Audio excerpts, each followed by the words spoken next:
Last Sunday, we reflected on the reality of suffering. And we said suffering is not merely a problem to be solved, but a mystery that invites us to enter into, because it is only entering into the reality of suffering that we are able to discover its purpose and meaning. One beautiful thing that suffering does to us is it brings us closer to our loved ones. It strengthens relationships among family members. And ultimately, it draws us closer to God.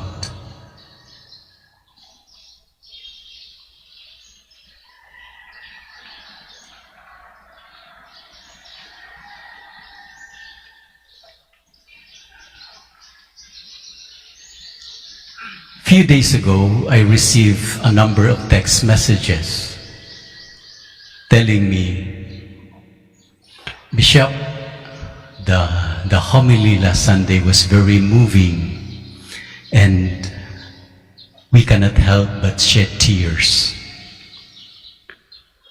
Pwede ba, Bishop, kasi Valentine's Day ngayon, wala mo nang iyakan? And I said, well, according to Ignatius of Loyola, tears are gifts from God, and we cannot manufacture it. They just came to us, they just come to us so spontaneously. So alang-alang sa mga taong nagmamahal ngayon, yung mga gigil na gigil sa pagmamahal, yung mga nagsasawa na sa pagmamahal, and those who promise themselves not to love again because of so many hurts that they have received in loving.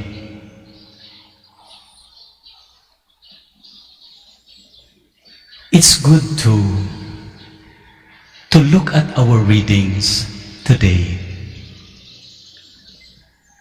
because we are given a picture of a person who is so madly in love.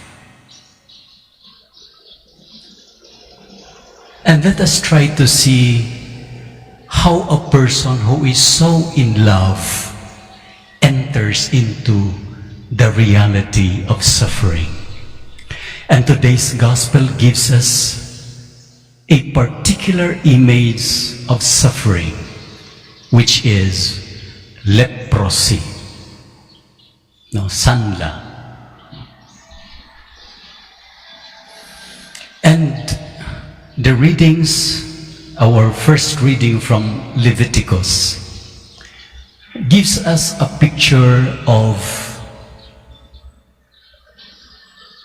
the life of a leper, how he becomes an outcast and someone who is isolated from the community. So, parang murao sila og so that people will not be contaminated with their sickness. They are placed kung sa ato pa karon in a quarantine facility. And therefore they are isolated from the community. That's the first level of isolation. And then they are isolated from their families. When they go out from the facility, they will carry a placard where it is written, "I am a leper, stay away from me. And aside from the signage, from the placard, they have to shout, "I am unclean, I am unclean, stay away from me." So they are isolated from their loved ones and from the community. But because they are also spiritually unclean, so they are not also allowed to enter the temple, the synagogue, to offer prayer. And therefore, aside from isolation from the community, there is also that another level of isolation, which is spiritual. And because of these different levels of isolation, the person feels bad about himself or herself. Maybe he or she will come to a point in which he will be angry at himself. And therefore, the person is not only isolated from the community, from the loved ones, and from God, he is also isolated from himself or herself. And that is a very painful kind of isolation, when you do not like or love yourself anymore.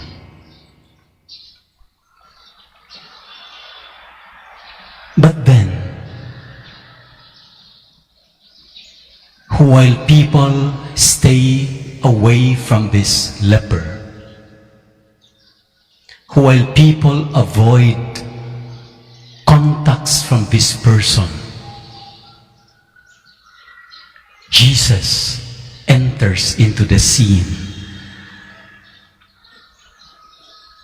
And then this person, keeping his distance, said in a loud voice,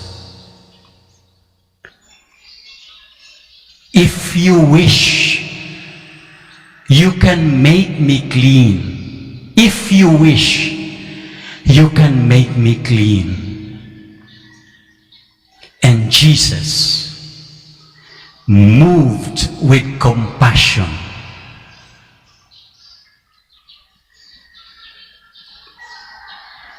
came closer to this man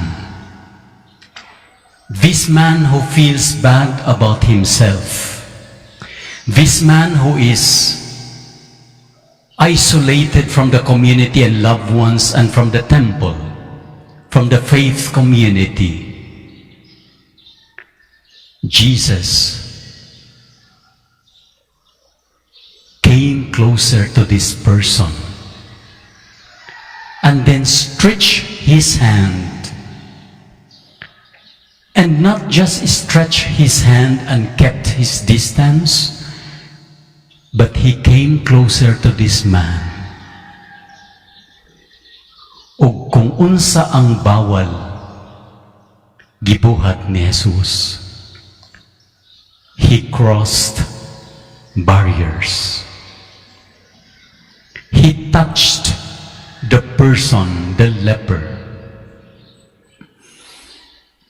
Maybe this time of COVID, maybe we ask the question, Bishop, baka naka-PPE yung si Jesus, no?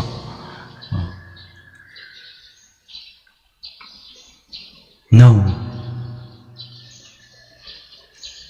The only protection that Jesus wore during that time was compassion, was love. Compassion conquers our fears to touch those people who are isolated, those people who feel bad about themselves, those people who feel so alone.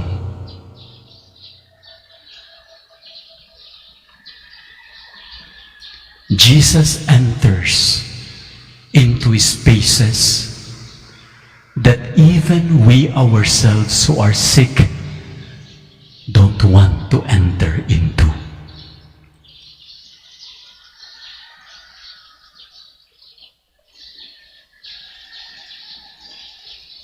And while people are so afraid to have contact with this man because they are afraid to be contaminated, what happened is Jesus was not contaminated by the leprosy. The compassion of Jesus contaminated the leper. By touching the leper, he was well. He was healed.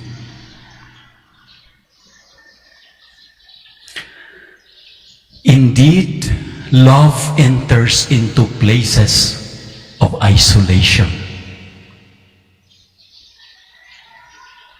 And it is very important to see that this man who feels isolated and who even has a negative feeling towards himself because of his situation, he feels comfortable to be touched by Jesus.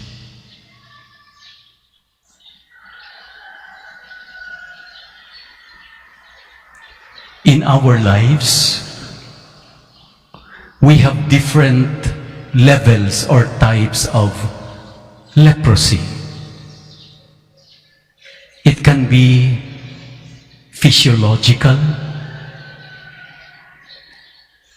it can be psychological, it can be relational,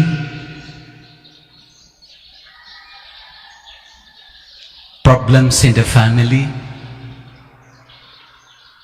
sickness,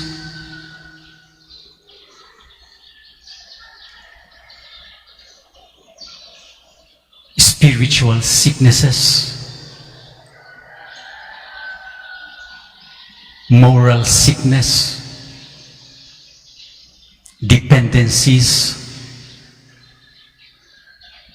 sa droga, sa alcohol, uguban pang klase sa addiction. At times we are uncomfortable talking about them.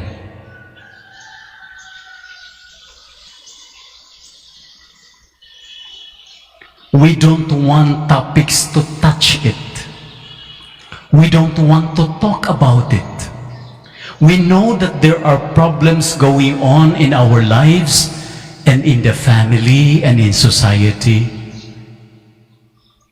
But we are not comfortable talking about them.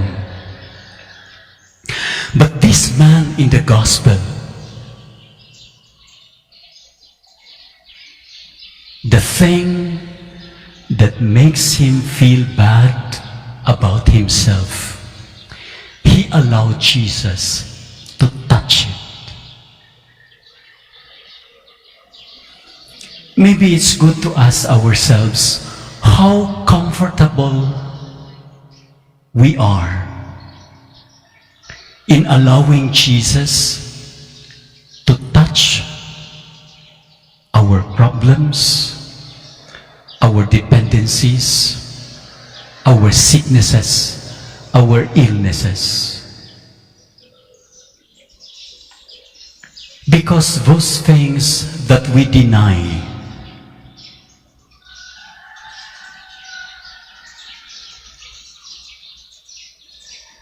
are difficult to manage. those things that we deny are difficult to handle. And Jesus can only heal those wounds that we ourselves are willing to be touched.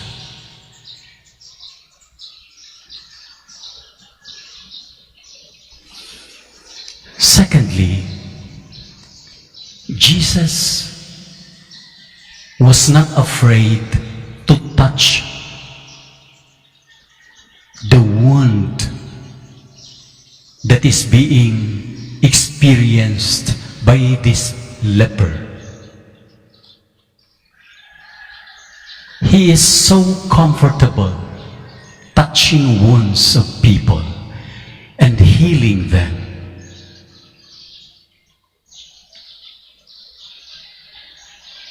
Some of us would prefer to set aside time and opportunities to listen to the problems of others, to the wounds and pains of others. We are so uncomfortable with pains, and that is why we cannot enter and penetrate into the pains of others, and we cannot communicate compassion, because compassion can only be communicated to those people who feels comfortable in touching the wounds of others.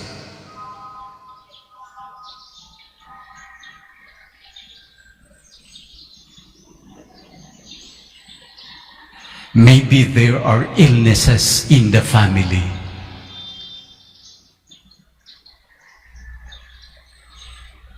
Or vices affecting the family that for a long time we did not talk about.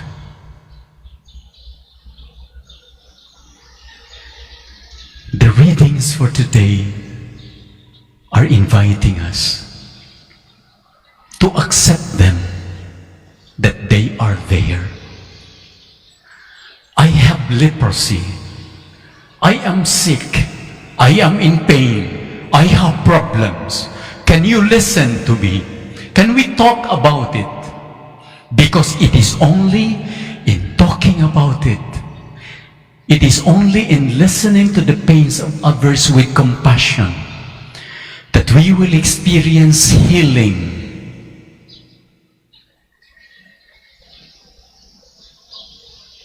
We will experience being comforted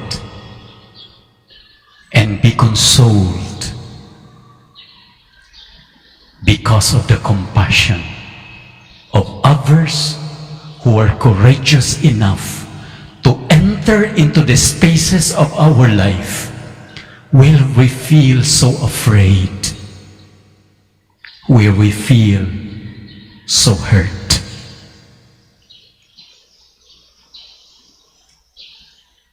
Today is Pro-Life Sunday. Life, despite all the pains and sufferings, remain to be meaningful and even vibrant when we are surrounded with people who care for us, who show compassion. And in this Valentine's Day, we ask the Lord that we live a life that is committed and willing to love even those people who are considered outcast, and even those people whom we consider as problems and burdens in the family, in our life. I remember 2 years ago, or almost 3 years ago, February 14, 2018, is a very meaningful day for me because this is the day when I went to the nunciature to talk to the nuncio after a phone call. It was during this day that I said to him, I will say yes to the mission entrusted to me by the Holy Father,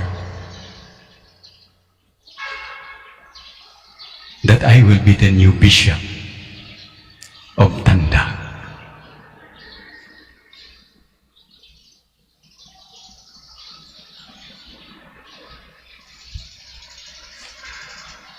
And since the time until now, I was exposed to different types of leprosy to my people. But it was a golden opportunity for me to listen to them. And in listening to them, I felt I am most a bishop.